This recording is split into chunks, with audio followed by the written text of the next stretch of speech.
when Ari asked me to tell this story, I was hesitant because I still might go to jail for this.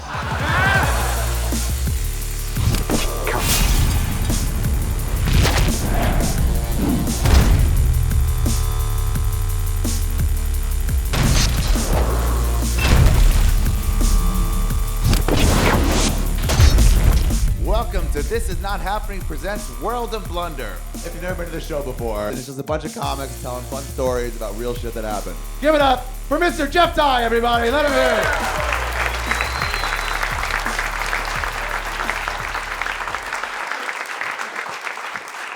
Thank you.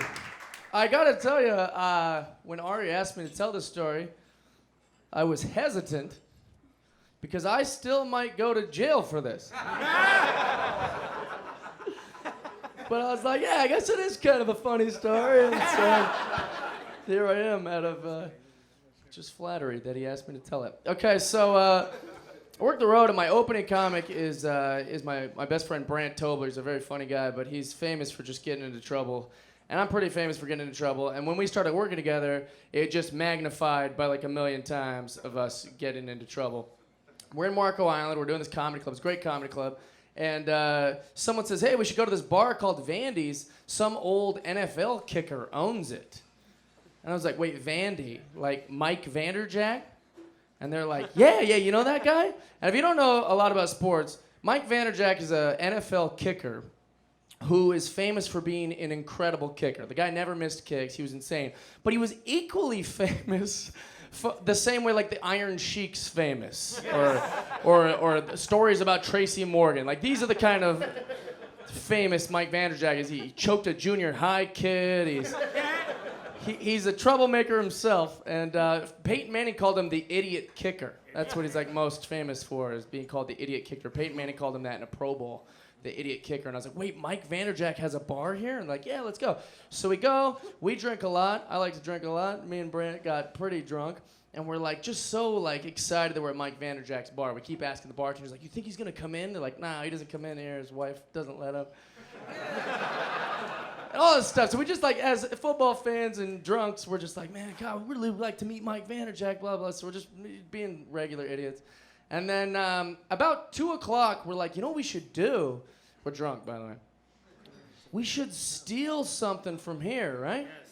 And then put it at our house. And then when people come over, they're like, why do you have that, whatever it is? We could be like, we stole that from Mike Vanderjack.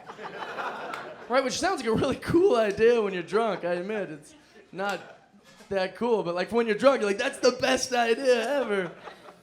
So we're looking around, and everything's kind of tacked down, you know, like the restroom signs and things on the wall. Everything's just nailed down. They've thought about morons like us. So I went to the front of the restaurant or bar or whatever the heck it is, and the only thing that wasn't nailed down was his framed Pro Bowl jersey. Right? The Pro Bowl where Peyton Manning called him the idiot kicker. Now, if you don't know about Pro Bowl jerseys, they're like trophies to these players. They don't make a bunch. They don't sell replicas. You get one. That's your trophy. You play in it, and then you frame it. I didn't know that. So I wobbled back to my buddy Brant. I was like, I think I got it, man. We should get his Pro Bowl jersey. Brant's like, that's the best idea ever. So we hide in the men's bathroom, and we're like, how are we gonna do this? You know, so waiting for the place to close. We tell these girls that we met, like, hey, just get the car ready. We're gonna jump in the car, and then we'll go back to where we're going. And the girls were like, oh, okay. And now they're accomplices. So anyways, we come out. I take the frame. It's like 3 foot by 3 foot. It's like this huge framed jersey from the Pro Bowl. Take it off the wall. I grab it. Brant grabs an Edgerrin James autographed jersey. So we're both in this together, you know? You can't hold both sides. That don't make sense. So we grab each one. We jump in the car. We drive back to the penthouse. And we break them out of the frames, right, when we get back there. We're putting them on. We're like the worst criminals ever, by the way. Because we're so proud of ourselves. We're not badasses, obviously, you know. So we're like all excited. We're taking photos of us wearing it on on Instagram. We're like, we're in the Pro Bowl. Woo! We're going crazy. We had girls wearing them, taking photos. We're in the hot tub. We're going crazy, right? So the next morning when we sober up, we're like, oh no, this could be a lot of trouble. And so we're like, this isn't good, but we're also kind of happy with our new, like, badass reputation. Like, yeah, we don't give a F, you know? That's how badass I am. Man. So anyways, we're telling everyone. We're like, yeah, you know what we did last night? We're just trying to own it, you know? Word gets around. It's a 5-mile by 5-mile island in Florida, Marco Island. And they're like, everyone's talking about it. Like, those are the comedians came in. They, like, stole, like, 2 jerseys from the bar, and everyone's looking for them. The cops reach out to the comedy club owner, because our poster's all over town that we're going to be there. It was like, I think those are the guys you're looking for. So the owner calls me, and he's like, hey, man, the police came to my son's Little League game, and they started asking questions about the Pro Bowl jersey. Dude, what is good? Did you do that? And I'm like, yeah, isn't that awesome? That was us. Like, I was just so excited. And he's like, bring them back immediately or I'm going to tell the police. And I was like, well, come on, man, don't be like that. Like, come on, it's cool, right? Like a child. Like, what? Come on, no. So anyways, he makes us bring it back. We ditch him on the patio. We don't want to turn ourselves in. We just, like, ditch him on the patio of the bar and we leave. So they have the jersey back, so everybody's happy. And the whole rest of the weekend working in that comedy club, they're treating us like these, like, jerks. You know, we're just trying to be goofballs. We didn't mean to, like, we weren't trying to kill anyone or anything. Like, everyone acted like, oh, like, everyone was so Mormon about it. Like, you know, like, oh, I would never. It's like, it was just a goof. So the whole time we're feeling judged, we just feel like, man, I really wish we wouldn't have turned those jerseys in. If everyone's going to treat us like we're a bunch of idiot, jerk, criminal assholes, I wish we had the jerseys. So on the last day of us working at comedy club, we're like, how gangster would it be to go back to that bar and just drink in front of everyone like we weren't the guys that stole those jerseys? It's the only bar open, so we go to the bar, we're just drinking, we're having a good time, and nobody's said anything, and if they do look at us weird, they kind of don't want to come up to us. At 2 o'clock in the morning, I look over at Brant, I get like a thing of whiskey, and I look over at Brant, and Brant looks at me. It was magical. I haven't known this guy that long, but we communicated with each other without saying anything.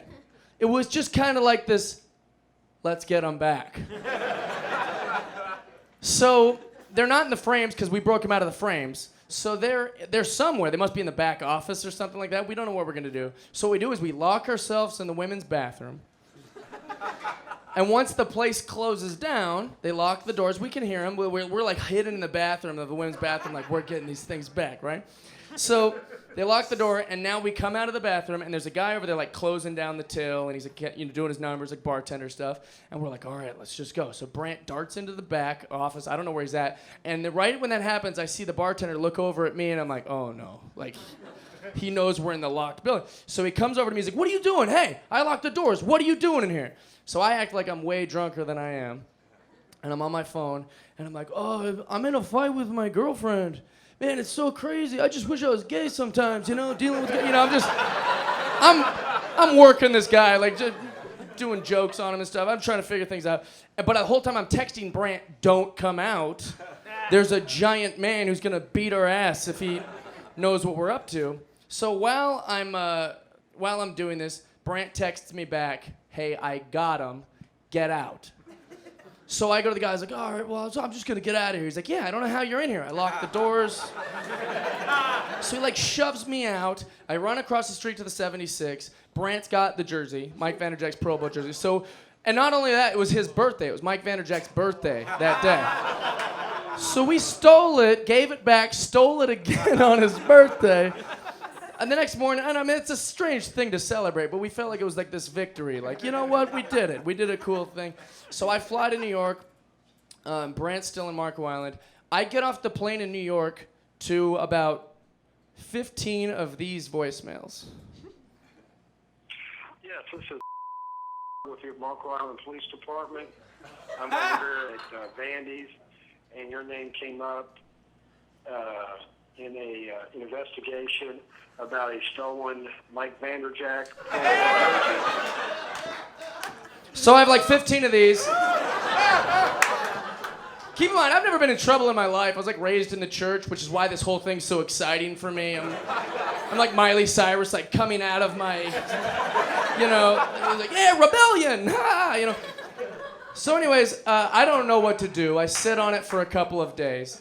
I'm just getting tons of these calls. And I'm like, well, what are they gonna fly to New York to come get this thing in Florida? I don't know what to do. Meanwhile, I'm wearing it everywhere, by the way. Starbucks, it doesn't matter what, I'm wearing the jersey. I'm like, yeah, you know, I got this. Like, I'm an idiot. I haven't taken it off, pretty much. So then I get this voicemail 2 days later. Yeah, Jeff, this is Vandy's on Marco. I think we have a situation that needs to get rectified. First of all, I need my jersey back. It's him. I'm getting calls from Mike Vaynerchuk himself.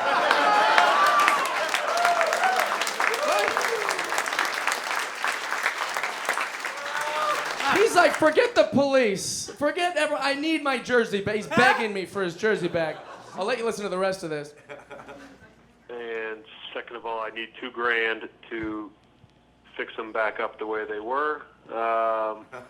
We have the whole thing on video, so if you want to not get prosecuted and not get arrested for breaking and entering and vandalism and grand theft, then just return the jersey and give me $2,000 to fix what I got to fix, or unfortunately you're going to get prosecuted and it's not going to be good. So we have the whole thing on video at the front of the restaurant. You guys were looking around real good, but you forgot to look for the cameras, unfortunately. So you and Brian. So I don't know what to do, right?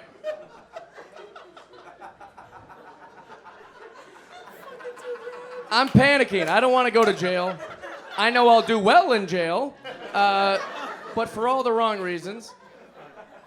And so I'm scared. I don't know what to do. And I'm like, well, what should we do about this? Me and Bran are texting back and forth what we should do, how we should solve this scenario. And meanwhile, my agents, my manager, my lawyers are all like calling me like, what in the heck is wrong with you? What did you do? We heard about everything. Like, I'm threatening to get fired by all my representation. And also they were like, they sat me down. They're like, what is this? You broke into a bar, you stole a football player's jersey, and then you brought it back and then stole it again? And I was like, well, it's not funny when you say it like that. But the cool thing that I'll leave you guys with is police don't care about jerseys. When you steal a kid, they go find the kid real quick, you know? When you rob a bank, they try to get as much of that money back as possible. I still have a jersey. You guys have been great. Thank you so much.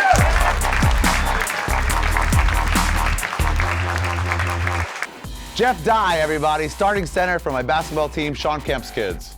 Thanks, Jeff, for doing it. What a great fucking story. I booked him based on story alone. I was like, dude, just come do that. I don't care what else you have. Do that story on this show. So thank you. Last week, I asked you to leave in the YouTube section your ideas about who was right and who was wrong in that fight between me and Bobby and Natasha and Renazisi. And a lot of you guys got it right. A lot of you guys were idiots and crossed me, wrote comments that were negative towards me, which I don't like, but legally they make me show them. So here are those.